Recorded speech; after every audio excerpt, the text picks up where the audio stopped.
Salut les devins, c'est Saikyo. J'ai pour vous aujourd'hui le résumé complet en français du chapitre numéro 64 du manga Boruto, chapitre qui sort donc demain le 18 septembre 2020. J'espère que cette vidéo sortira le 17, je suis un petit peu limite comme vous l'avez compris hier dans mes vidéos DBS au niveau du planning et du timing, etc. En tout cas, ça va vous être traduit aujourd'hui dans cette vidéo-là par mes soins en français, de manière complète et extrêmement détaillée.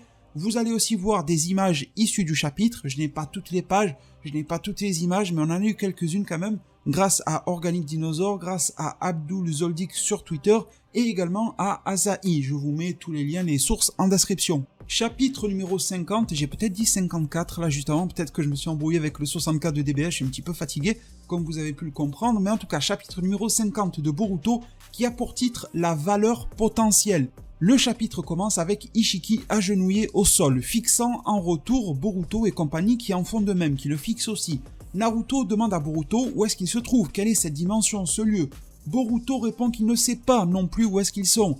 Naruto est surpris alors par cette réponse. Boruto explique qu'il savait que les Otsutsuki pouvaient voyager au travers des dimensions, donc il s'est dit, il a supposé qu'il pouvait en faire de même avec son propre Kama. De plus, Ishiki, dans cette zone, dans cette nouvelle dimension ailleurs, ne peut plus détruire ou causer des dégâts au village, ils en sont bien loin. Naruto remarque alors, c'est assez beau comme symbolique, que Boruto a hérité de certains aspects de sa propre personnalité, comme on dit tel père tel fils. De toute façon, trêve de bavardage, Ishiki met fin à leur discussion et fonce sur eux. Naruto se met immédiatement entre Ishiki et Boruto.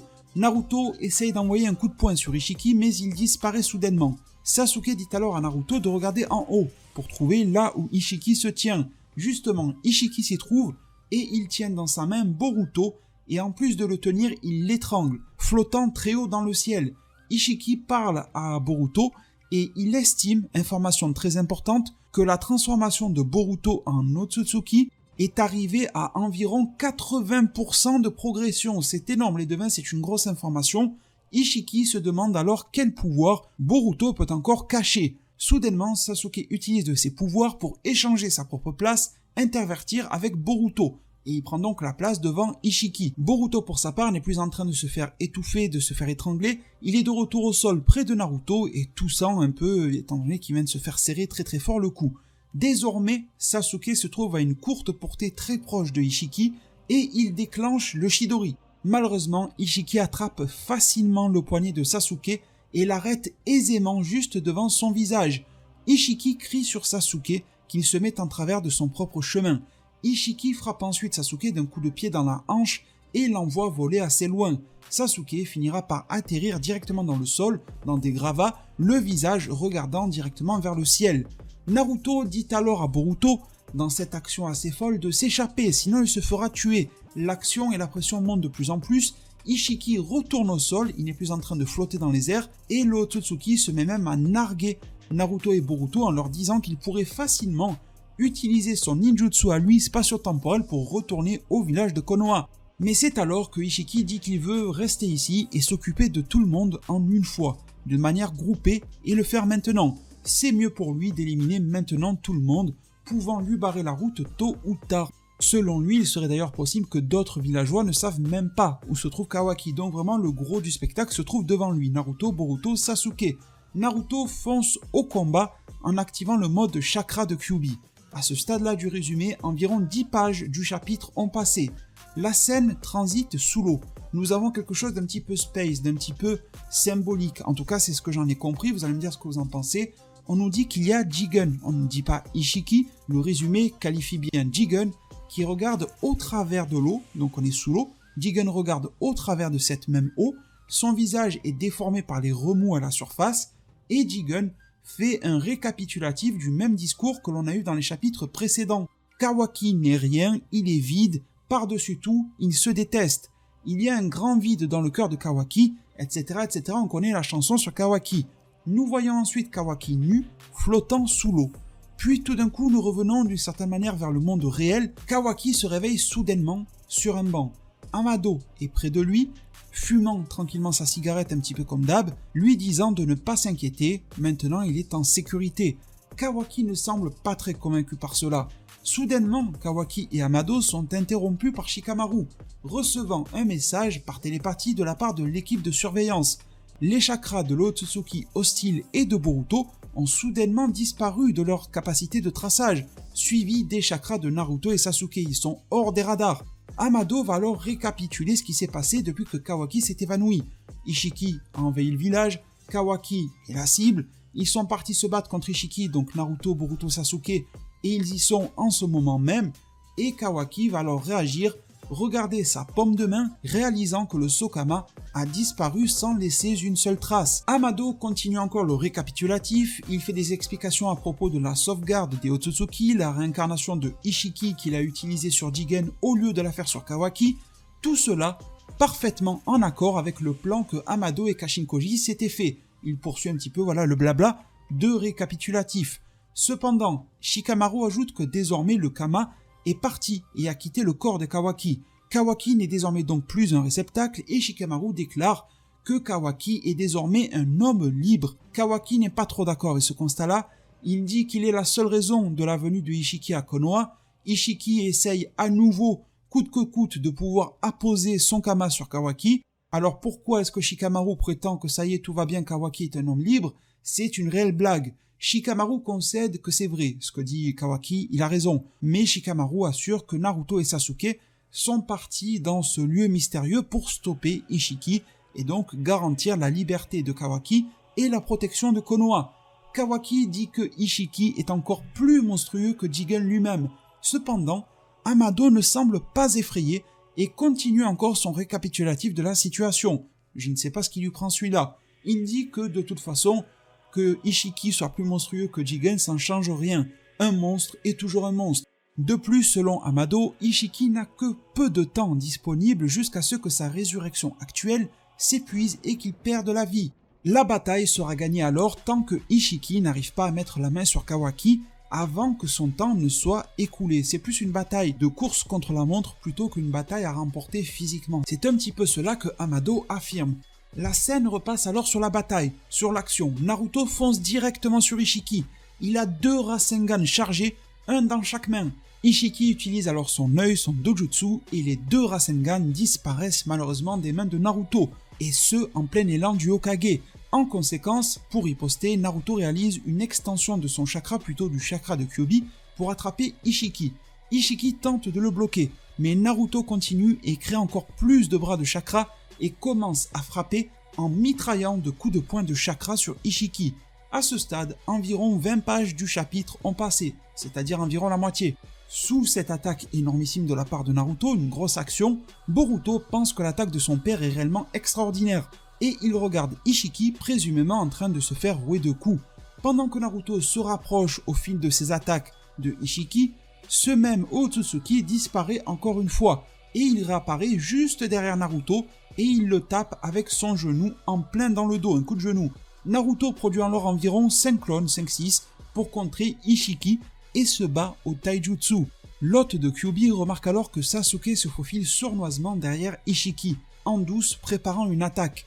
Le fils de Minato utilise alors 2 de ses grands bras de chakra pour immobiliser Ishiki. Ensuite, nous voyons le plus célèbre des Uchiwa, Sasuke, attaquant directement Ishiki avec un Chidori dans son dos.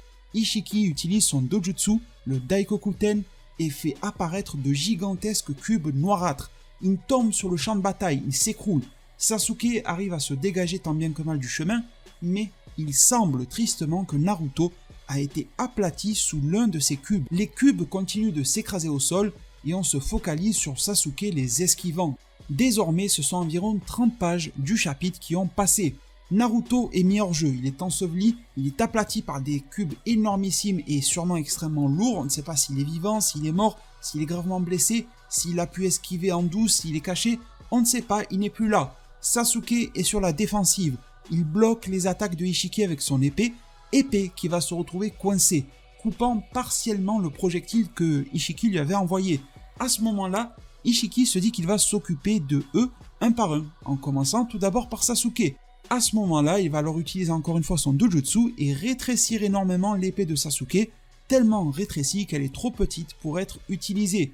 Ishiki tape fort dans Sasuke dans le visage à l'aide de son bâton, vous savez l'espèce de bâton noir là des Otsutsuki. Ishiki agrandit ensuite l'épée de Sasuke qu'il venait de rapetissir pour l'utiliser lui-même. Ishiki utilise l'épée de Sasuke. Boruto voit cela, il sent que la fin de Sasuke approche et il devient très inquiet en voyant la situation. Au moment même où Sasuke est à peu près sur les genoux et qui tente tant bien que mal de se relever face à Ishiki qui trône face à lui, Ishiki lui dit « Adieu, Uchiwa Sasuke ». Boruto se met alors à courir vers eux, vers Ishiki et Sasuke. Cependant, nous n'aurons pas tout de suite la réponse de ce qui va se passer, vous allez la voir dans quelques instants, ne vous en faites pas. La scène repasse sur Shikamaru. Ça ne semble pas très important comme scène, ça répète ce que l'on sait déjà sur la situation, mis à part le fait que Kawaki soit surpris que Boruto ait rejoint Naruto et Sasuke dans la bataille contre l'envahisseur. Amado, qui est toujours en train de fumer tranquillement sa cigarette, dit que le jutsu spatio-temporel qu'a utilisé Boruto pour passer dans l'autre dimension, c'est un saut, un Fuinjutsu qui s'utilise via le Kama. Jigen d'ailleurs pouvait utiliser le même. Katasuke et Sumire qui sont présents ont l'air très inquiets. Ishiki est clairement au-dessus de leur capacité.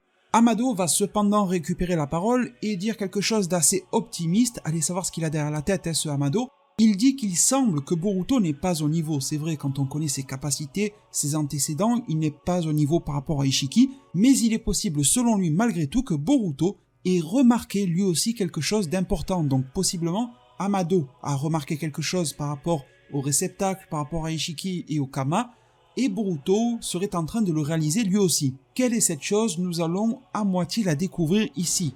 En fait, Boruto a une valeur potentielle, donc valeur potentielle c'était le titre du chapitre 50, et Boruto a une utilité dans une bataille contre Ishiki. Suite à ces propos, Shikamaru et Kawaki semblent confus. Nous approchons de la fin du chapitre, la scène repasse sur Ishiki qui va planter Sasuke par sa propre épée pour le tuer et en découdre. Soudainement Boruto plonge entre Ishiki et Sasuke, c'est bien Boruto et non Naruto. Sasuke semble énervé et surpris parce que fait Boruto. Il n'a pas à s'interposer dans un combat d'une telle intensité, il n'a pas sa place ici d'une certaine manière.